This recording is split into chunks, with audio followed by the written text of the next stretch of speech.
All right, folks, how you doing? RussellTrueResults303.com. Check out the website, link in the description box, Mind, Body, Spirit, Fitness. Put in the healing back in health. Once again, when you're at the website, sign up for the newsletter. If not, at least download those free gifts, setting goals, fitness and nutrition. Don't forget to follow on social media, Facebook, Twitter, Google+, the podcast. Those links are also down below. Coming at you today with a video on how to find happiness in times of struggle, right? Or when we're getting on rock bottom or we're just having difficulties in life. There's always ups and downs, right? There's feast and famine. That's what it's about, unfortunately. But at times, I think we've got to understand, I think I've mentioned this quote before, it's God draws straight with crooked lines, right? We're going to get there, but God draws straight with crooked lines. The other quote I heard best was just today, and the other day was every step back is God creating a setup for something great, right? So every step back is a setup. God's setting you up for something great in life. And I think we've got to understand that. That's the main thing we've got to understand when we encounter difficulties in life, whether it's the loss of a child, the loss of a job, finances, whatever the case may be. I know difficult times can come ahead of us on this journey, and we're never going to know how to truly react to these things. But I was listening to this podcast the other day, and they were interviewing Tim Ferriss, I think his name was, Tim or Tom Ferriss, the writer of The 4-Hour Workweek. Maybe you've heard that book before. And he talked about things that he does in his daily life, weekly life, monthly life, yearly, that helps him to make sure that he always has that gratitude, right? Because they say that's when we truly can reach happiness as well, when we understand the things that we have been blessed with. And one of the things I like to say, and it's all over Facebook and things, if you've got clothes on your back, a roof over your head, food in your fridge, and running water and clean air, you're doing good compared to a majority of the world, unfortunately. And I think we take these small things for granted.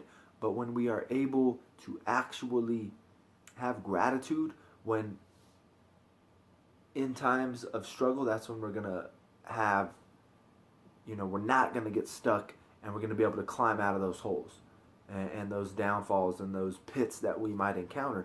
And I think the thing that he said was good is we get stuck in this, we have this, and we take advantage of a lot of the luxuries that we have in the world that we live in. At least for me, in the United States, these first and second world countries, when a lot of countries don't even have running water. And I think valuable information that he put out and that what he was speaking about, and it's almost kind of biblical times, it's fasting, right? Fasting in certain ways.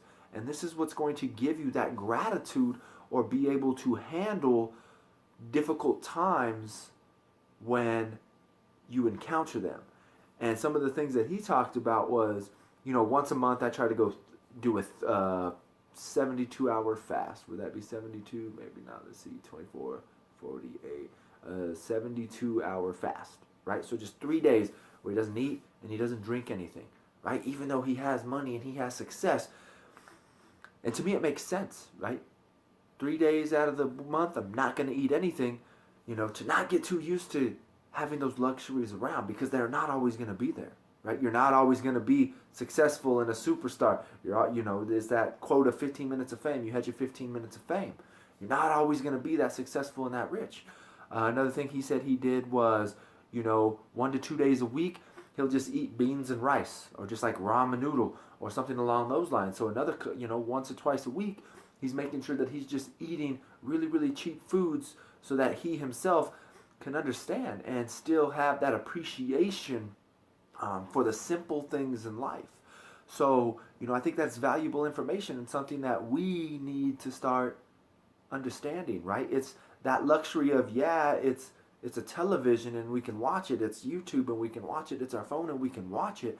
But like they've said, do you understand how crazy people get when you can't find your phone? Like, how crazy do you get when you can't find your phone? I know when I can't find my phone, it's like you're running around, where's my phone? Oh my goodness, and you're running around. So even taking a fast from electronics, right? An electronic fast once a month, twice a month, something along those lines. Finding those luxuries in life and not participating in it, because it's not always going to be there. No matter what we think, it's not always going to be there. So we've got to find ways to fast in our lives that brings us back down to earth, lets us know, that concept of almost where we came from. I know the difficulties that my mother had as a single mother raising me growing up, and the things that I had to go through, or the stories I remember, because I might not remember those times, but I remember some difficult times and some stories that my mother told me. And now, yes, we growing up, after we got through those periods, we were able to live in a more comfortable environment. But I know when I was younger, some of the stories she told me and some of the little memories that I have, things weren't always good. And I think if we can truly understand that and kind of detox from luxury, we're going to be able to have a better appreciation for the luxuries that we have. But then, of course, once these things are taken away from us, it's not going to have as drastic of a impact on us. Here's something else he said. He said, there's days where I go and I try to only spend $5 a day. No matter what, my objective is to spend $5 a day, right? Maximum $5 a day. If you think about it, that's $35 a week, right? He's like, so if you think about it, 35 times 4, what is that? 140 bucks a month, right? He's like, so then I know if worst came to worst, I could survive on $140 a month, $35 a week.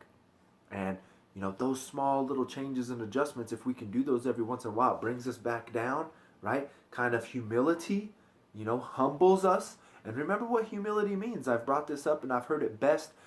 It's from a saint. I can't remember which saint it is in the Catholic faith, but humility is not thinking less of yourself. It's thinking of yourself less. So remember that. It's not thinking less of yourself. It's not you're a bad person because of this, or you're less, this person's better than you. That's idolatry, right? Then we start worshiping that person because they're better than us. But in reality, it's just thinking of yourself less, not thinking less of yourself. So I think if we can also kind of live by those, by that teaching or that phrase or that train of thought, that's also going to bring great value to our lives. So just thinking of ourself less, because we are in an ego-driven society, to where if I have this, then I'm better off, or I'm better than you. I encounter a lot of people, and they'll always say, well, I just appreciate the finer things in life. I just like nice things. And in reality, it's all on, right? Beauty's in the eye of the beholder. What do you consider nice, right? To me, Prada, Ferraris, Gucci, Coach, these types of things are not nice things to me. I mean, they look pretty or whatever, but I'm sorry, I'd rather have $400 than a $400 backpack. I'd rather have $400. I got better things I can do with that $400. I can go out to take somebody out to dinner. I can go on a date. I can be entertained, go to a movie, and do something along those lines, versus just have that material possession. So once again, I hope you can kind of transform this and make it your own and make it work with your lifestyle, and you yourself will be able to have more appreciation for the things that we are given in life. So once again, that was Tim Ferriss, the creator of the 4-Hour Work Week.